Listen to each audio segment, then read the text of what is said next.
अच्छा, आप सब लोग यहाँ हमारे साथ मौजूद हैं। एक दफ़ा आप सबके लिए अपने लिए तालियां बजाइएगा। That would be great. तो हम प्रोग्राम की तरफ चलते हैं। जिन्होंने कहा था कि आप मुस्तकबिल के मेहमान हैं और यकीनन आप ही हैं।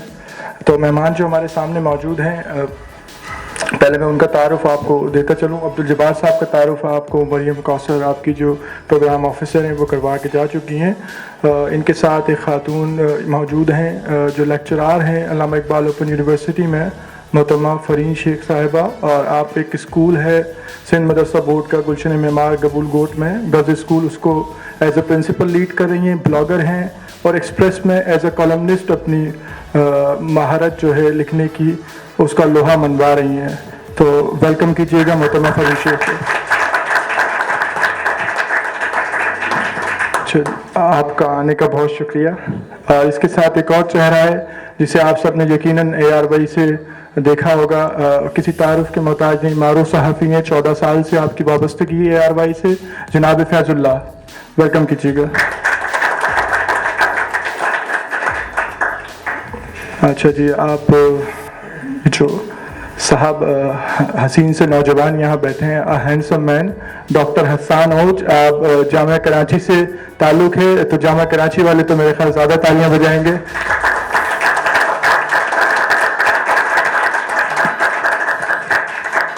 और आप साहबजादे हैं डॉक्टर शकील ओज के, जो कराची यूनिवर्सिटी में मखसूस डिपार्टमेंट में डीन हुआ करते थे और फिर उनको कुछ दहशतगर्द अनासर ने शहीद कर दिया। आप सबके इल्म में होगा 2014 if I am not wrong.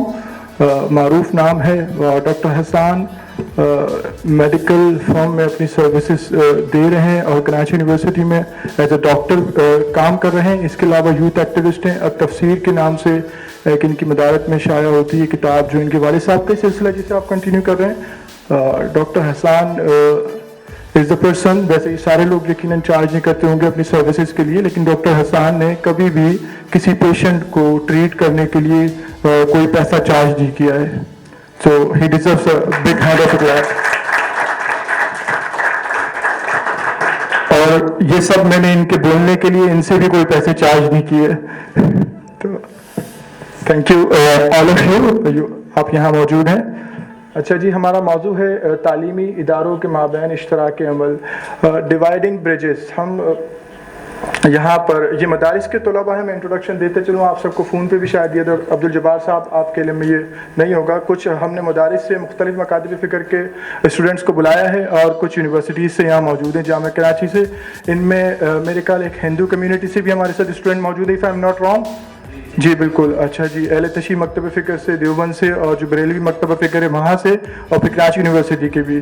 तो इसका पूरा प्रोग्राम का उन्वान जो IRISS कर रही है वो है कि इदारों के दरमियान जो तफरीक पैदा हो गई है उसको हम किस तरीके से कम कर सकते हैं और सोल्यूशन की तरफ कैसे आ सकते हैं। आज का जो मखसूस मौजू जिसमें आप सबको यहाँ मदऊ किया है, नौजवानों का माशरे में तामीरी किरदार।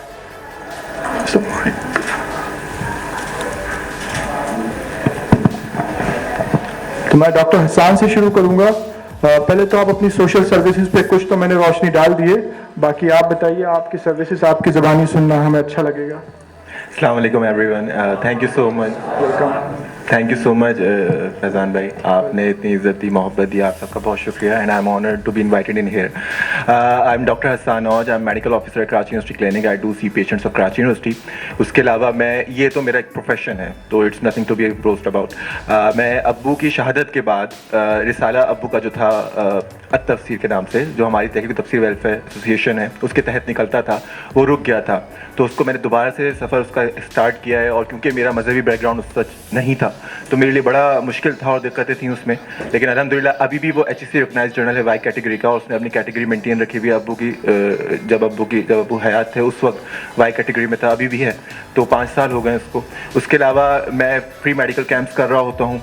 उसके अलावा मैं हमारी एक तंजीम है रेड यूथ के नाम से, जिसमें हम जो हैं जो बच्चे हैं उनको, जो देही बच्चे हैं, जो इंटीरियर सिंध के बच्चे हैं और जो कराची वाले हैं, इनके दरमियान डिफरेंसेस कम करना चाहते हैं, ताकि जो एक एथनिक क्लैश है कराची में ख़ास तौर पे, वो मिनिमाइज़ हो सके।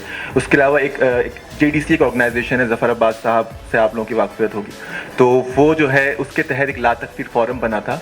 उसके तहत में बहुत ज़्यादा हम एक्टिव रहे। हमने तकफ़ीर के ख़िलाफ़ काम किया कि हम किसी को काफिर करार नहीं दे सकते, क्योंकि मेरे वालिद साहब को काफिर करार देकर ही शहीद किया गया था। तो उसके ख़िलाफ़ मैं एक्टिवली काम कर रहा हूँ और अभी तक काम कर रहा हूँ कि we had no human soul have the right to declare anyone infidel और काफिर।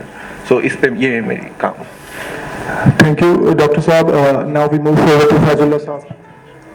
A short introduction of your services in society. अस्सलाम वालेकुम, बहुत बहुत शुक्रिया आप सबका। मेरी माशरे के लिए कोई ख़ास खिदमात नहीं है। मैं ARY न्यूज़ का रिपोर्टर हूँ, गुज़िश्ता 12-14 साल से जॉब कर रहा हूँ मैं। और इसके अलावा अगर कोई माशरे के लिए कोई खिदमात नहीं है मेरी, ये कोशिश करता हूँ कि अपने तौर पर जो क़वानीन है उसकी पासदारी करूँ, अपने तौर पर कोई गलत काम न करूँ, और अगर किसी को कोई अच्छी बात कह सकता हूँ तो कहूँ। बस ये इंट्रोडक्शन है। Thank you. Thank you. अस्सलाम वालेकुम। फ़हीन शेख नाम है, मैं एक्सप्रेस की कॉलमिस्ट हूँ। इंटरनेशनल इश्यूज़ पे मोस्टली मैं लिखती हूँ। एज़ अ ब्लॉगर मैं मुख्तलिफ़ वेबसाइट्स पे भी लिखती हूँ।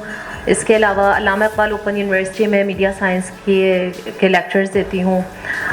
सिंध मदरसा बोर्ड के तहत इस वक्त कराची की कच्ची आबादियों में और देही इलाक़ों में गवर्नमेंट के साथ पार्टनरशिप में 40 से ज़्यादा स्कूल्स जो हैं वो ओपन किए हैं।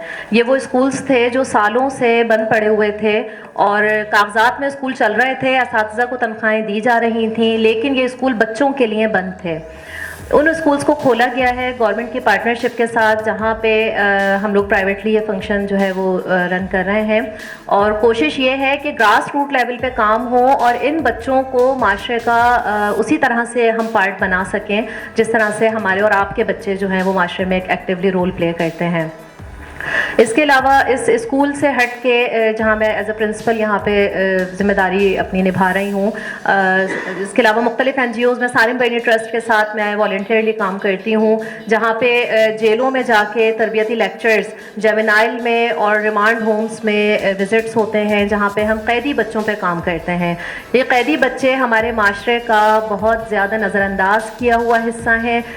हमें नहीं पता कि ये जेल की दीवारों के पीछे भी कहानियाँ हैं। हम तो समझते हैं कि ठीक है, बहुत अच्छा है, जुर्म किया तो इन्हें अंदर बंद कर दो, लेकिन वो अंदर बंद तो हो गए रिमांड होम में या जुवेनाइल में, उसके बाद उनका फ्यूचर क्या है? जो 6-6 महीने के लिए उनको किसी ने मोटरसाइकिल चुरा ली, मोबाइल चुरा लिया, उसके बाद वो 3 या 4 महीने की जो उनकी सज़ा बनती है, उसके बाद भी वो 6 साल से जेल में क्या कर रहे हैं, या जब वो रिहा हो गए वहाँ से तो उसके बाद सोसाइटी में उनको किस तरह से अब सोसाइटी उनको एक्सेप्ट करेगी। तो ये तरबियती लेक्चर्स भी जो है मैं अक्सर जेलों में जाके बच्चों को, वहाँ के जो नौजवान बच्चे हैं उनको देती हूँ। और बस यही कुछ चीज़ें हैं जिन पे मैं काम करती हूँ। अब्दुल जब्बार राठौर साहब, एग्जीक्यूटिव डायरेक्टर ड्रीम वर्ल्ड, जहाँ आप मौजूद हैं। औज़ुबिल्लाहि मिनश शैतानिर रजीम, बिस्मिल्लाहिर्रहमानिर्रहीम, अस्सलामु अलैकुम टू एवरीवन। जैसा कि इन्होंने बताया कि मैं यहाँ पे एज एन एग्जीक्यूटिव डायरेक्टर काम कर रहा हूँ, तो सबसे पहले तो मैं मुश्तबा राठौर साहब का, आपका, मरियम का, या जितने भी फैसिलिटेटर फर्दर हैं, सबका शुक्रिया अदा करता हूँ कि आप लोगों ने मुझे बुलाया यहाँ पे, लेकिन अचानक बुलाया, पता नहीं था मुझे कि आना भी और कुछ बोलना भी है। तो बहरहाल मैं अब साहब आप लोगों ने पता नहीं सारे इंस्टीट्यूशन अलग अलग सेलेक्ट किए या सारे सूबों से बुला लिए?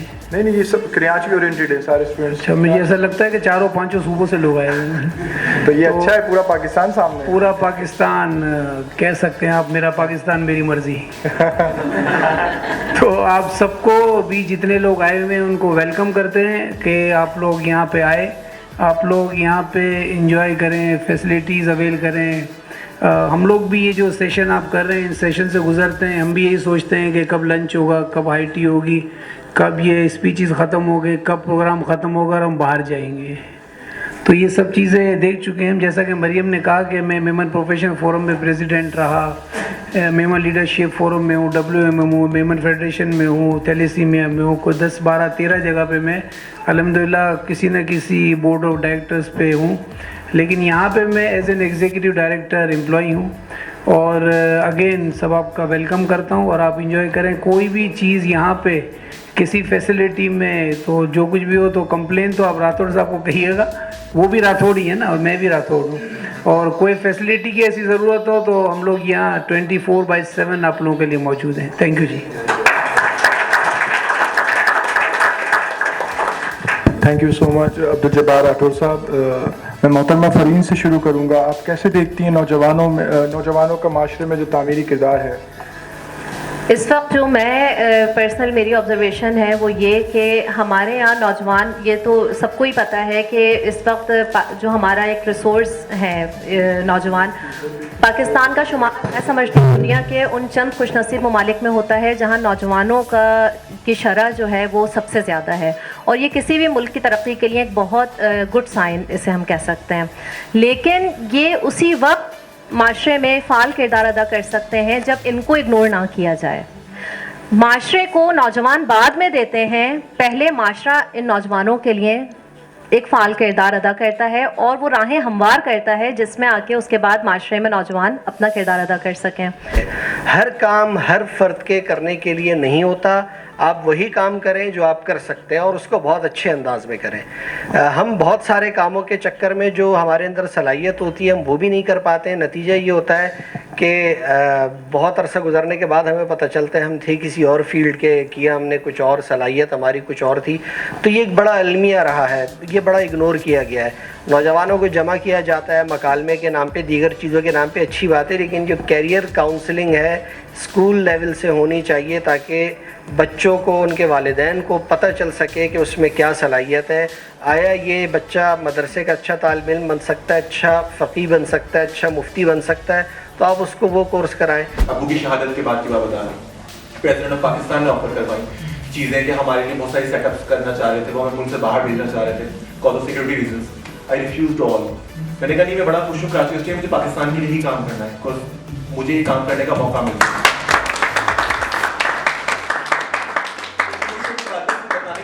We should not be shied away। हम असल में एक दूसरे में कंपटीशन डालते थे, यार मुझसे ज्यादा कमा रहा है ये डॉक्टर या मेरे क्लास, मुझे शर्म आ जाती है यार, मुझे भी इंसान हूँ। 2 मिनट के लिए आसान तौर पर अपनी गाड़ी नहीं है यार, क्या है यार, क्या तुम आगे नहीं परस्यू कर रहे हो? मैंने कहा साइकियाट्री में एनरोल लूँ और मेरा अभी 2 साल में हो जाएगा, अच्छा साइकियाट्रिस्ट हो जाऊंगा। यार ये तुमने इतना लेट कर दिया, हम तो देखो इतनी कमा रहे हैं, शादी नहीं है तुम्हारी। ये सवाल इंसान को डिसहार्ट करते हैं कितनी देर के लिए। कोई अगर इसका तरबियत, मेरा अपने शुगर की तरबियत की है कि मुझे इतना स्ट्रॉन्ग हूँ, मुझे फर्क नहीं पड़ता, लेकिन बहुत सारे लोग जो डिसहार्ट हो जाते हैं, डिप्रेशन में चले जाते हैं। आपको इससे राइज होना पड़ेगा। अगर आप, अल्लाह ताला ने आपको प्रिविलेज किया, आप इधर बैठे हैं, यू आर प्रिविलेज्ड, आप आम लड़कों की तरह नहीं है। वो लोग सिर्फ अपने लिए जी रहे हैं, लेकिन फैमिली के लिए, बीवी बच्चों के लिए, माँ बाप के लिए, बहन भाई के लिए सब कमाते हैं और ये इंसान की फितरत है, वो कमा रहा होता है। बात वो आ जाती है जहाँ सेल्फलेस होकर लोगों के लिए कुछ कर लो। फॉर एग्जाम्पल अपनी जात से, ये तो बहुत सारे इंपॉर्टेंट बात है, the least we can do is to be honest. Corruption ना करें, आपको कोई अच्छा बनने को नहीं बोल रहा, मदद करने को नहीं बोल रहा, करप्शन ना करें, चोरी ना करें, रूल्स ना तोड़ें, कानून ना तोड़ें, ये तो लीस्ट चीज है। लेकिन सबसे अहम चीज जो उससे ऊपर हो जाती है, जो राइज ऑफ करेगी आपको, वो आप सेल्फलेस होके अपनी जात की इसार करते हुए, कुर्बानी करते हुए दूसरों के लिए काम करें और सब लोगों को माफ कर देना। आज हम किसी को माफ नहीं करते। हमसे कोई ज्यादती करता है, छोटी सी हमारे साथ होता है, सामने कोई हमारे साथ, हम दुश्मनी को उतर आते हैं।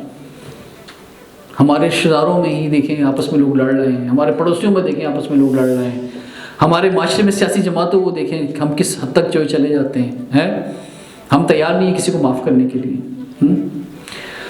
तो मेरी ज़िंदगी का, मैं अपनी ज़ाती ज़िंदगी का आपको बताऊं तो एक ही असूल है कि मैं या तो माफ़ी मांग लेता हूं या मैं माफ़ कर देता हूं, इसके अलावा मैं कोई काम नहीं करता।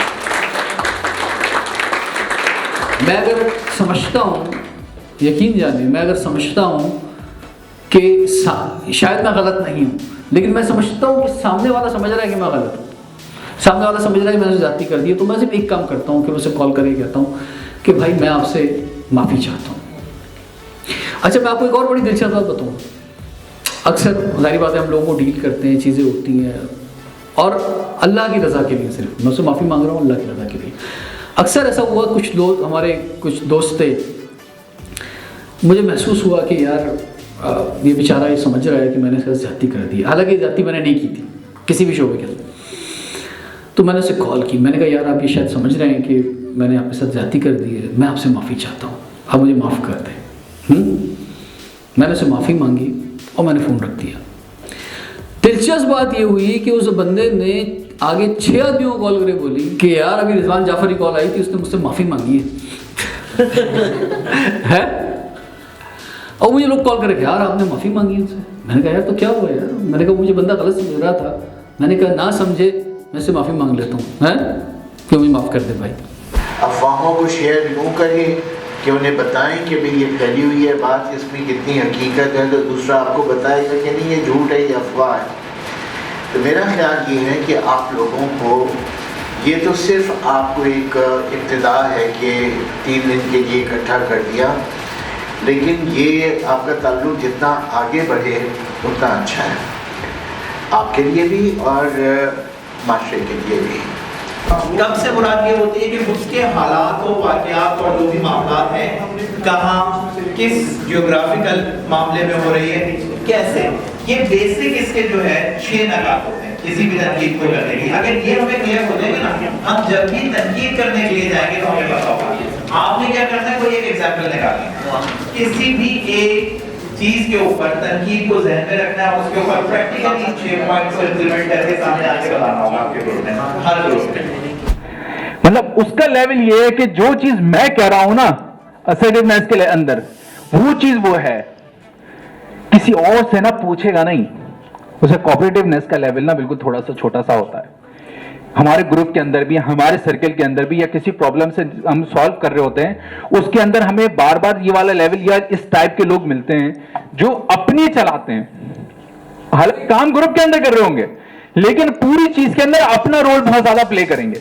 जब बहुत ज्यादा अपना रोल प्ले करते हैं तो क्या होता है, वहां पर दूसरा कभी शामिल नहीं हो पाता। इसकी वजह से कभी एक अगर साइड ग्रुप के अंदर इस तरीके से शख्स मौजूद हो और अपनी मनमानी कर रहा हो और सिर्फ अपनी तरफ से दे रहा हो, तो वो उसके अंदर एक प्रॉब्लम आती है जहां पे सब मिलकर निकाल रहे होते हैं, तो वो लोग उससे इत्तेफाक नहीं करते और उसकी वजह से वो चीजों के अंदर डिफरेंसेस और बढ़ना शुरू हो जाते हैं जो पहले नहीं बढ़ रहे थे।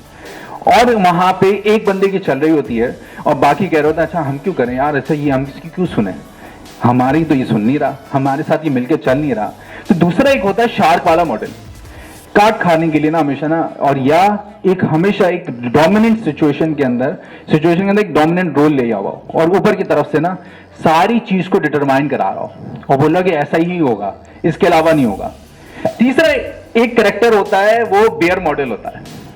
बेयर टाइप का जो स्टाइल होता है वो होता है भालू वाला, बिल्कुल आराम से ना मुतमईन ना, वो अपना ओपिनियन रहता है, बोलता है हाँ यार जो दिल चाहे, तुम ये कह रहे हो तुम भी सही कह रहे हो, फिर दूसरे के बाद जाता है वही कहता है कि तुम भी सही कह रहे हो, फिर उसके बाद जाता बोला तुम भी सही कह रहे हो। उसका अपना कुछ नहीं होता और वो अपनी चीज कोई नहीं देता और वो जैसे बोलता है हाँ ऐसे ही कर लो।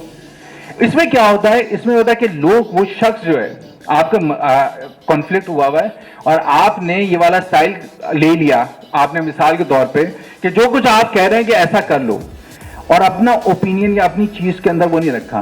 बात तो सही है कि यहाँ पे आपके दूसरों के साथ रिलेशन बन जाएगा, लेकिन कभी भी एज अ लीडर उस कॉन्फ्लिक्ट को सॉल्व करने में आपका ओपिनियन नहीं आएगा, आपका पॉइंट ऑफ व्यू नहीं आएगा, आपकी चीज नहीं आएगी।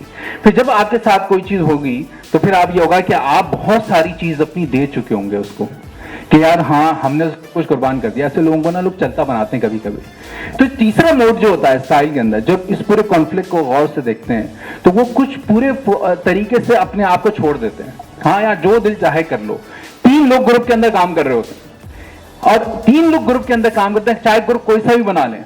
आप ग्रुप के अंदर बनाएंगे, जो लोग डोमिनेंट साइड पर शार्क वाला मॉडल लेंगे वो शार्क वाला मॉडल लेंगे और वो शार्क वाली साइड के ऊपर आएंगे ही आएंगे ऊपर की तरफ से। और तीसरी जो है वो बेयर वाली साइड आती है कि फिर उसके बाद क्या यार, हाँ जैसा ही कह रहा है ना, क्योंकि शार्क वाले को अपना रूम अपनी चीजें मनवानी होती है। तीसरा एक बेयर वाला होता है, हाँ यार जो दिल चाह रहा है ना आप कर लें। तो उसमें ये होता है कि आपका ओपिनियन नहीं आता, आप अपना ओपिनियन देना कभी नहीं सीखते। तो किसी कॉन्फ्लिक्ट के अंदर रोल प्ले करते हुए ये देखना चाहिए मेरा रोल क्या था उसको सॉल्व करने के अंदर, मेरा रोल कैसा था, ताकि सब समझ में आए कि कॉन्फ्लिक्ट क्रिएट क्यों हो रहा है। आपस में भी एक इख्तलाफ राय जब आई है और इख्तलाफ राय के अंदर अपनी राय मेरी है या नहीं है, और नहीं है अगर मिसाली तौर पर राय मेरी नहीं सही है या कोई भी कुछ कमी है तो फिर उसको कमी को सॉल्व किया जाए, ताकि अपनी राय को देना सीख सकें, जानना सीख सकें कि कैसे राय दी जा सकती है। एक और रोल होता है वो कंप्रोमाइजिंग का, फॉक्स वाला, लोमड़ी वाला। क्या उसके अंदर वो अपनी भी करता है और अपना ओपिनियन भी देता है और लोगों के साथ मशवरे के साथ भी चलता है, और वो वहां पे जाके एक कॉमन ग्राउंड ढूंढता है कि ये प्रॉब्लम किस तरीके से ना सॉल्व होगी, ये क्या प्रॉब्लम है, और इसका एनालिसिस पूरा करते हैं। ये जितने लीडर्स होते हैं अच्छे, उनके अंदर 2 चीजें होती हैं कि वो अपनी प्रोडक्टिविटी को देखते हैं और रिलेशनशिप्स को बिल्ड करते हैं एक दूसरे के साथ। ये एक छोटा सा लेवल होता है। बेहतरीन और अच्छे लीडर को जो फर्क करता है वो दूसरा है, वो कोलैबोरेशन वाला अंदाज है, जहां पे उसकी प्रोडक्टिविटी जो है उसकी बढ़ जाती है। एक पिछले वाले लेवल के अंदर जो लोमड़ी वाला था उसमें थोड़ी सी प्रोडक्टिविटी कम रहती है। उसका रीजन जो है वो ये है कि आप डिसाइड तो कर रहे होते हैं, रिलेशनशिप बना रहे होते हैं जहां पे आप अपना ओपिनियन दे रहे होते हैं, लेकिन फाइनल कंक्लूजन जो है ना वो नहीं निकल पाता, क्योंकि दोनों टाइम पे ना कुछ कोई ना कोई लूज कर रहा होता है। तो कई कई जगहों पे हमें एक रोल अपनाना पड़ता है सिचुएशन के हिसाब से कि हमारा रोल क्या आ रहा है और कौन सा रोल हम अदा कर रहे हैं। ये एक कोलैबोरेटिंग वाला अंदाज है जहां पे हम अपनी प्रोडक्टिविटी को भी लेके चल रहे हैं कि हमारे वैल्यूज क्या हैं। कभी भी किसी के अंदर देख रहे हो हम ये क्यों लड़ाई झगड़ा हुआ, अब यहाँ पे हमने 4 कोर प्रॉब्लम्स निकाले थे सबने अपने अपने दरख्त के अंदर से, और वो कोर प्रॉब्लम्स जो थे उनकी कोई वजूहात थी और उसके अंदर लोगों का करैक्टर था। तो टटल का करैक्टर किसके अंदर था? जो टटल का किरदार था, जो बिल्कुल ही जिसका कहा कि मेरा सानू की मेरा तो ताल्लुक ही नहीं है, सास। अगर देखिए ई की सिचुएशन है उसके अंदर से लोगों के ना स्टाइल निकलेंगे। और किसका हो सकता है कि सास के बाद कि वो टटल वाला अंदाज हो, कश्ती वाले का, भाई मैंने अपने पैसे लेने और अपने पैसे लेने के बाद यहां से चले आना। शार्क वाला किसका हुआ? शोहर। सेकंड वाला अंदाज शोहर, क्यों? क्योंकि वो डोमिनेंट काफी, उसने कहा भाई जो मैं कह रहा हूं बस वही है और वही होगा। इसी तरीके से शार्क वाला किसी और भी कोई है, सहेली। उसने कहा, उसने एक साइड से लिया, उसने कहा कि ये ऐसे कैसे हुआ, हालांकि उसको पता नहीं है कि वो 1 साइडेड स्टोरी, इसको पता है, उसने जाके मालूम नहीं किया अभी जाके। वो गए वहां पे जाके वहां कहा कि तुमने गलत किया, इस तरह किया, ये किया। उसकी किसी चीज को जाने बगैर, सिचुएशन को पूरे समझे बगैर अपनी चीज को ले आकर ना वहां पे खड़ा कर लिया। दूसरा अंदाज ये हो गया। तीसरा अंदाज भालू वाला अंदाज कि जो सब सही, जो दिल चाहे कर लो, बीवी सही और सास का खास तौर पे इस तरीके से रहा कि अमूमन आपने देखा हो कि लोग कहते हैं कि ना माशरे के अंदर जब प्रॉब्लम होती है कि यार हमें खुद डिसीजन लेने नहीं देते।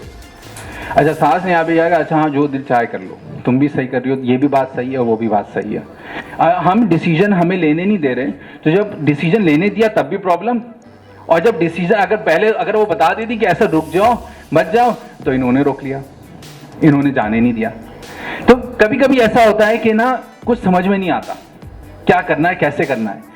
तो अपना रोल एक ही जगह पे ना वो रोल भी मौजूद होता है। चौथा किरदार लोमड़ी वाला, जहां पे उसूल भी रहे और जहां पे दूसरे के साथ मिल के भी चल सके, तो ये कौन है? बीवी कैसे होगी? बीवी कैसे होगी? कोई भी आइडिया कि ये बीवी कैसे फिट होगी? हाँ, कश्ती वाला जिसने अपनी चीज भी रखी कि मैं कमा भी सकूं और मैं उसके साथ भी रही, हाँ मैं तुम्हें ले जाऊंगा लेकिन मैं अपना वाला काम जो है उसने अपना पूरा काम कर लिया जो उसको वो पैसे लेने थे। उसी जगह से आपको वो किरदार दिख रहा है। एक छोटी सी स्टोरी में हमने जितनी ग्रुप की एक्टिविटी की उसके अंदर से अगर हम अपने अपने किरदार निकालें कि एक हमारे पास सिचुएशन आई, एक सिनेरियो आया, उसमें हमारा बेयर का किरदार था या हमारे पास लोमड़ी का किरदार था या हमारे पास आउल का किरदार था या हमारे पास बेयर का किरदार या हमारे पास टटल का किरदार था, क्या कुछ लोगों ने शार्क का भी रखा हुआ कि एकदम से ना बता दिया ये ऐसा ही होगा, ये चीज़ ना ऐसे होगी। इसी तरीके से कुछ लोगों ने कहा होगा कि नहीं यार कोई बात नहीं, जो दिल चाहे कर लो।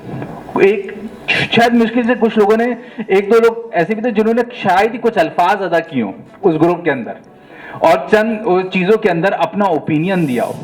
तो उसकी वजह से ये होता है कि जब आप रोल को देखते हैं और आपके रोल ग्रुप के अंदर अपने लोगों के अपने ओपिनियन और लोगों के साथ शेयरिंग वाला कॉन्सेप्ट नहीं होता तो हमेशा वहां पे क्या होता है, एक कॉन्फ्लिक्ट ऐसा क्रिएट होता है कि जहां पे लोग एक दूसरे के साथ काम नहीं करते और वहां पे प्रोडक्टिविटी या आउटकम नहीं निकल पाता। तो इसलिए पूरी कॉन्फ्लिक्ट को समझने के लिए उसका एनालिसिस पूरा करना वो बेइंतहा जरूरी होता है। समझना कि ये प्रॉब्लम हुई कैसे।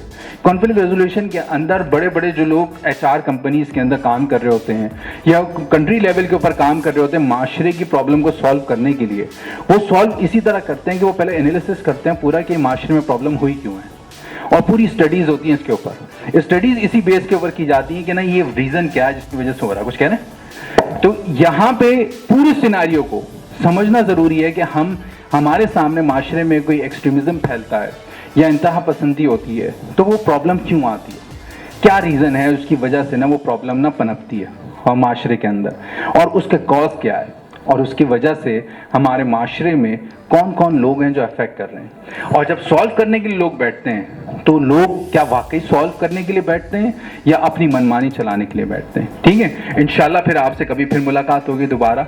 Thank you very much.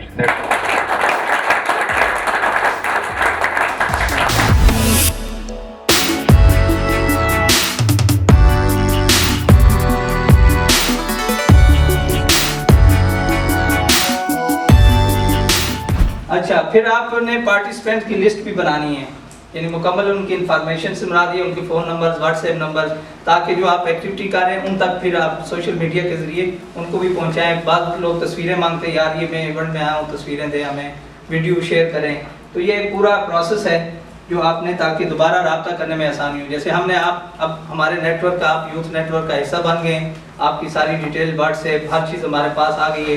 तो ये ग्रुप हमारा इंक्रीज करता जाएगा। अब दोनों को हम मर्ज करेंगे, दोनों ग्रुप्स को। आपकी ये वाली जो वर्कशॉप थी और ये पहले वाली वर्कशॉप, अब दोनों का एक ग्रुप चलेगा। जैसे हमने एक इंटरफेथ का बड़ा ग्रुप बनाया था, दोनों ग्रुप को इकट्ठा कर लिया है, अब आपका भी दोनों का एक ग्रुप बन जाएगा। पाकिस्तान जिंदाबाद! पाकिस्तान जिंदाबाद!